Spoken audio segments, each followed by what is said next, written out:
والصلاة والسلام على سيد الأنبياء وعلى آله وأصحابه الأتقياء. أما بعد فأعوذ بالله من الشيطان الرجيم. بسم الله الرحمن الرحيم. قالوا سبحانك لا علم لنا إلا ما علمتنا إنك أنت العليم الحكيم. سبحان ربك رب العزة عما يصفون وسلام على المرسلين والحمد لله رب العالمين. حضرات مشایخ اعظام، علماء اکرام او په جلسګاه کې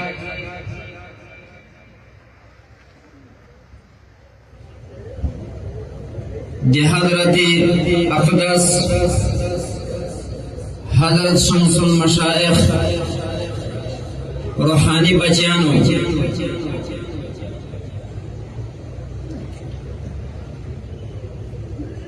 الله رب العزت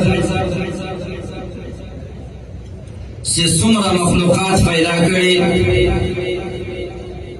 و دې ټولو مخلوقاتو کې د الله تعالی عزتمن، دی اللہ تعالی قدرمن، اشرف المخلوقات اللہ تعالی اغا انسان پیدا کرے. نور سے دا سمرو تاسی وینو، مورو تاسی یگورو، دا ټول اللہ رب العزت دی انسان دی نفع دی پارا اللہ تعالی پیدا کرے.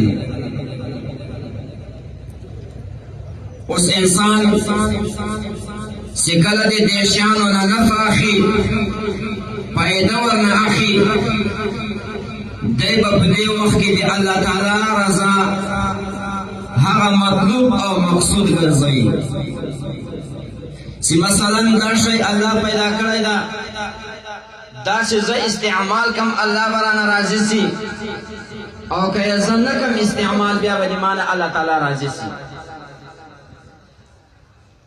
نو مسلمانانو ورونو، د انسان د فارا د ایمان نو ورستا لوی نعمت دی الله رب العزت هغه علم دی.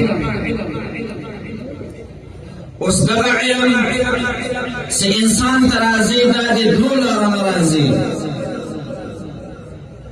په درو شهر سره سړی هغه علم حاصلولای شي.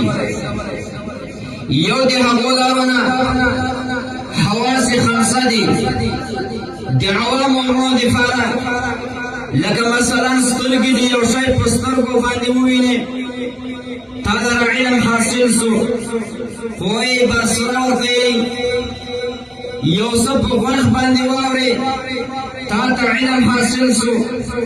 یو شی په ژبه باندې وڅکې، تا ته د دې خوند معلوم سو. یو خوشبو یا بدبو د تا په پزه باندې راغله، تا ته دا معلوم سو چې دا خوږ بوی ده او بد بوی ده. یا یو شی د تا د بدن سره ولګېدو، تا ته دا معلوم سو چې دا پوست ده، دا کلک ده، دا جیږ ده، دا ګرم ده او دا سوړ ده، لکه قوه لامسه. اوس انسان داسې داسې بعض معلومات چې دی حاصلوي